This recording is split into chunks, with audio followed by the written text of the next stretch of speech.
అండి మన నెల్లూరు జోన్ పచ్చడికి కావాల్సినవి ఒక టమాటా, 2 బెండకాయలు, ఒక 5 పచ్చిమిర్చి, అలాగే ఒక ఉల్లిపాయ, ఒక 4 వెల్లుల్లి రెబ్బలు, కొద్దిగా ఉప్పు, ఒక గ్లాస్ వాటర్.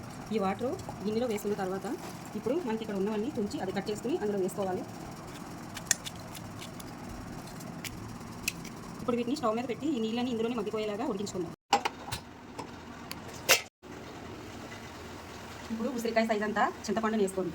ఇది ఇప్పుడు వాటర్ లేకుండా దగ్గరికి అయింది కదండి. కొంచెం ఆయిల్ వేసుకుని ఇప్పుడు నీట్గా కడుక్కున్న కొత్తిమీర కొద్దిగా వేసుకుని అటు ఇటు ఒక 2 సార్లు తిప్పి ఒక సెకండ్ నుంచి ఉంచేద్దాం. రెడీ అయిపోయినట్లే. ఇప్పుడు ఇది పూర్తిగా రెడీ అయిపోయింది. చల్లగా అయిన తర్వాత దీన్ని దంచేసుకుందాం. దీంట్లో కావాలంటే ఒక వంకాయ కూడా వేసుకోవచ్చు. నేనైతే వేసుకోలేదు. ఎక్కువగా కావాలనుకున్న వాళ్ళు 4 బెండకాయలు, 4 టమాటాలు అలా తీసుకోండి. ఎక్కువ పచ్చడి తీసుకోండి. నేనైతే తక్కువ తీసుకున్నాను. ఇప్పుడు రోట్లో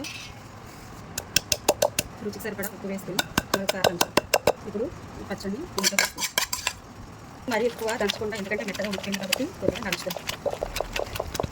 ఇప్పుడు ఇది నలిగిపోయింది. ఇప్పుడు ఉల్లిపాయ వేసుకుని అటు ఇటు దంచుకుని తీసేసుకుందాం. ఇంకా